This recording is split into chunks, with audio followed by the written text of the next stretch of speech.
This EOFY, get deals that don't blend in. Like 1.9% finance across select variants when you finance with Nissan. All backed by Australia's only 10-year, 300,000-kilometre warranty. Get into your local Nissan dealer today. Hello from the Amplify newsroom, I'm Hayden Versara.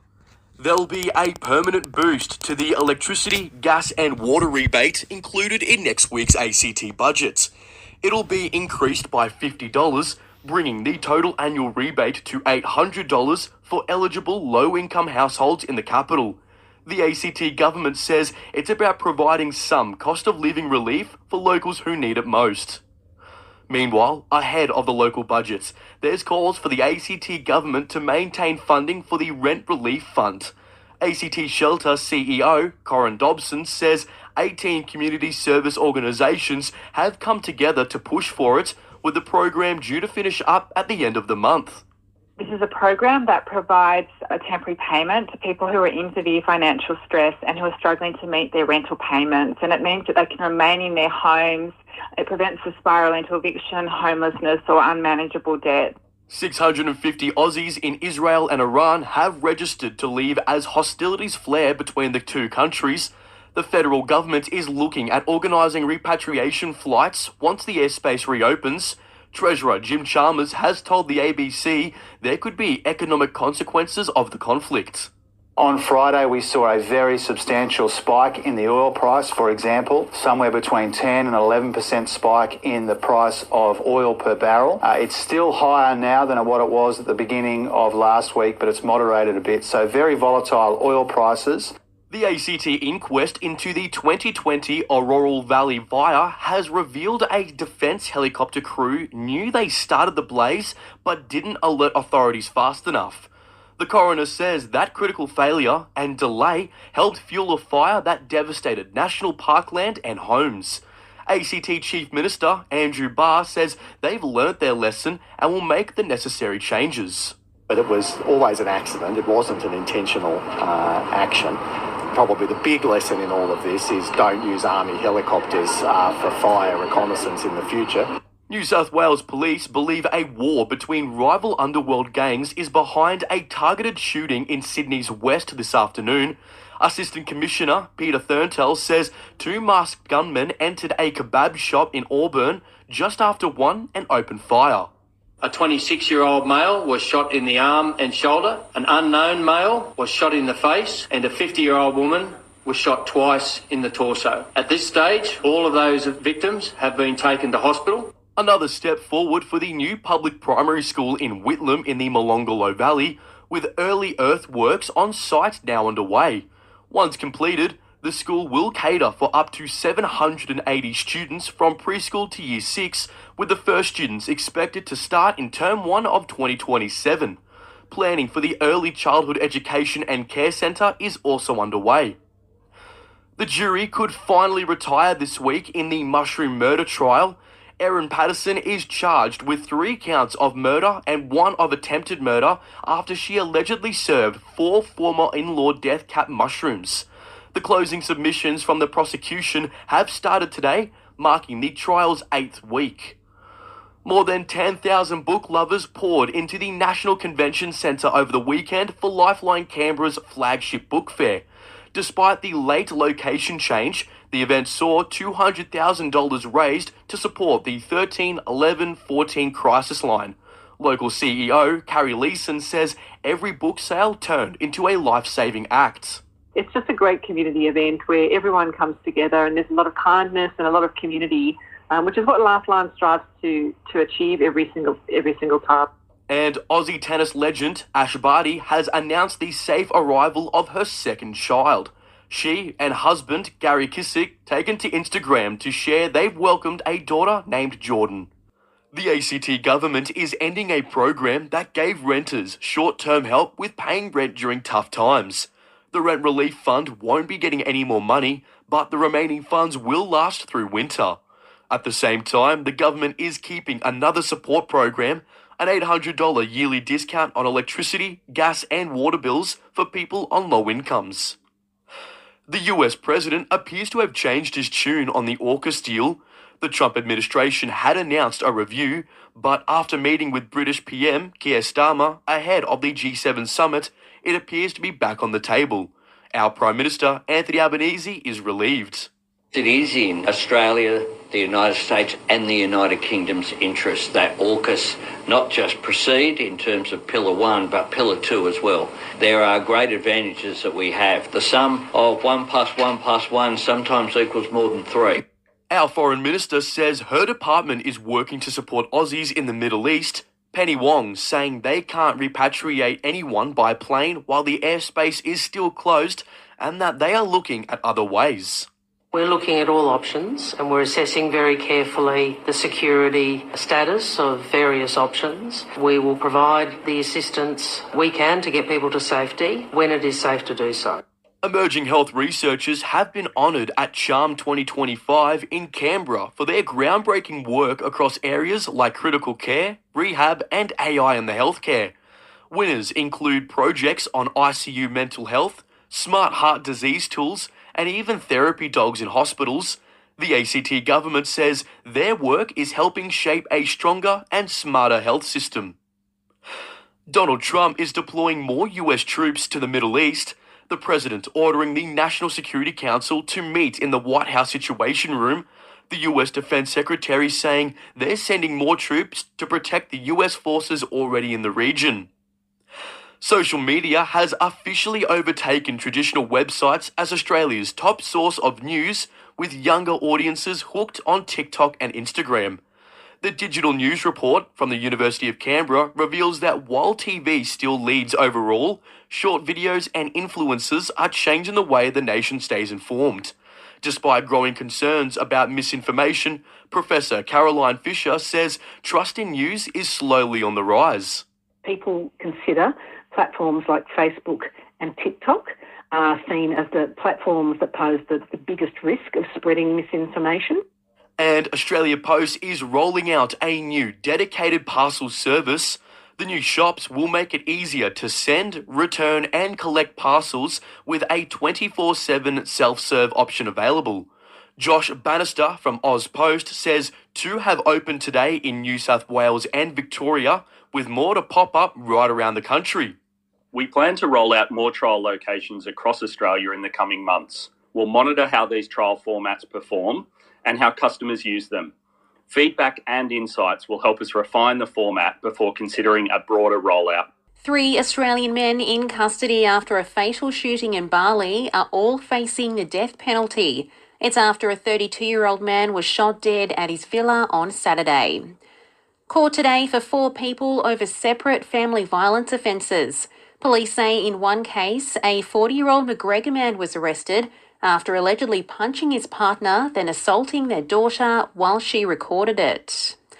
While a police officer was allegedly kicked in the face and chest after they arrested a drunk man who'd been acting erratically at Canberra Airport yesterday, the 25-year-old has been charged. Our Foreign Minister has joined global leaders in calling for Iran to stand down. Donald Trump has called for its unconditional surrender. Penny Wong tells Sky the real threat is Iran having nuclear capabilities. I have been clear, the world has been clear, that any nuclear weapons program by Iran is a risk to global peace and security, as well as the security of the region. Rules about blood donations that came in during the HIV era are being scrapped. The ban on gay and bisexual men donating blood and plasma will be lifted on July 14. Lifeblood says the science around screening has progressed since the 80s and so has society. Jim Chalmers says the government knows it needs to build more homes to reach its target of 1.2 million new homes by 2029. The Treasurer agrees that it's an ambitious target, but it's not impossible. He says they've got the money and state and local governments are on board. All of the ingredients are more or less there, but we need to do better and sooner in order to build those homes. Now, we have always acknowledged a major milestone for the capital, with construction for our first light rail bridge kicking off next Friday. It'll connect the city to Commonwealth Park and Acton waterfront, with Parksway under Commonwealth Avenue to close in both directions as foundation works begin. Diversions will be in place next weekend and possibly the weekend after.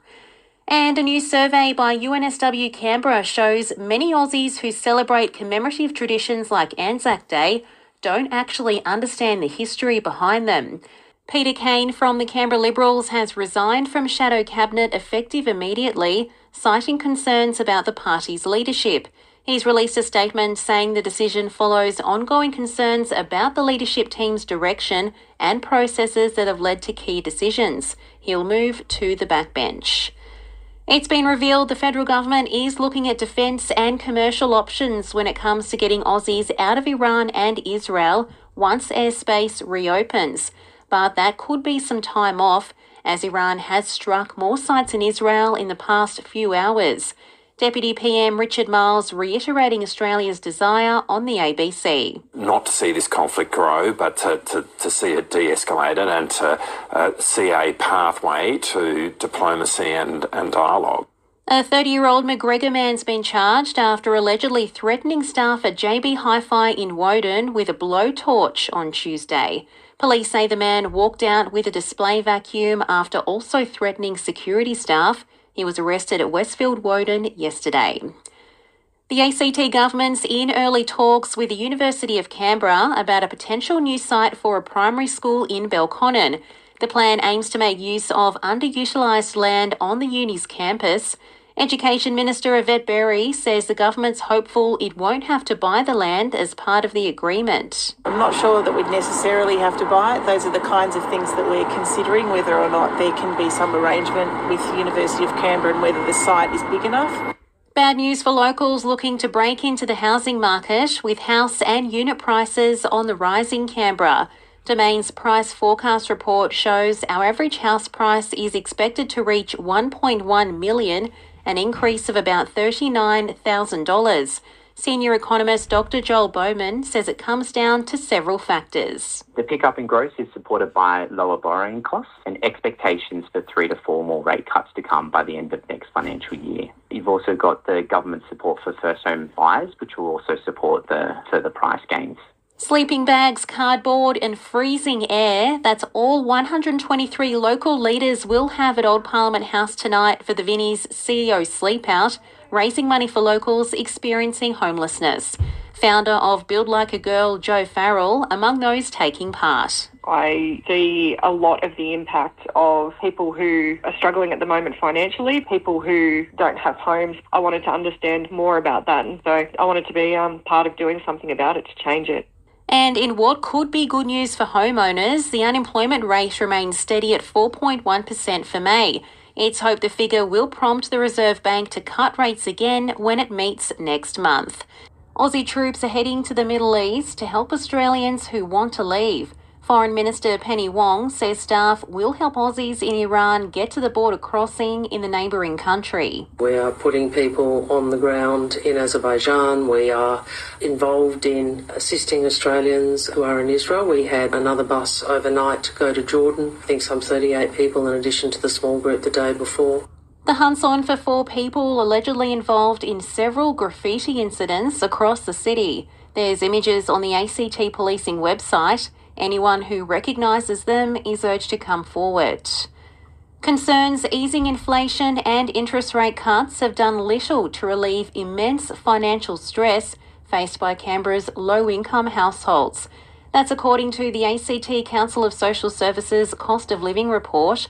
CEO Dr. Devon Bowles says the government needs to invest in more social housing. Target cost of living supports to those who most need them, and increase funding to the community sector that acts like the final safety net for people experiencing poverty.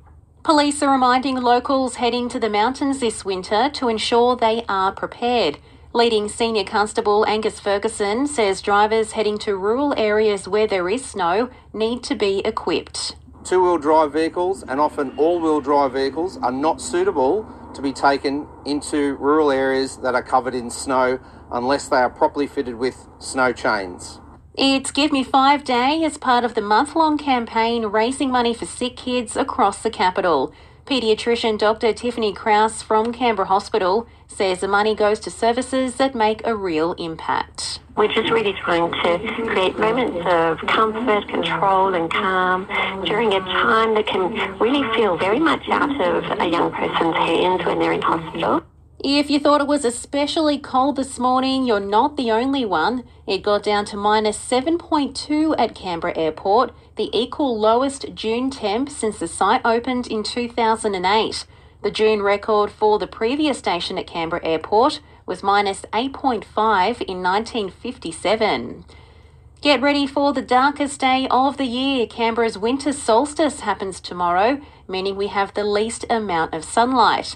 Dr. Brad Tucker from the ANU says from here, the days slowly start getting longer again, but don't expect it to warm up just yet. You probably won't notice a dramatic change in the next couple of weeks, but by the time we get, say, into July, about a month from now, we're adding about 10, 20 minutes, and it's getting there into August, we're adding almost an hour, so it definitely starts to creep up.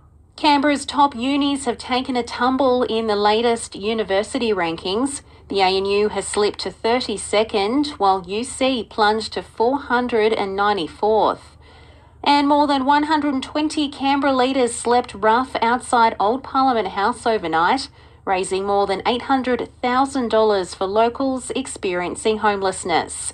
And that's the latest from the Canberra newsroom this Friday. Check back again on Monday morning for our next update.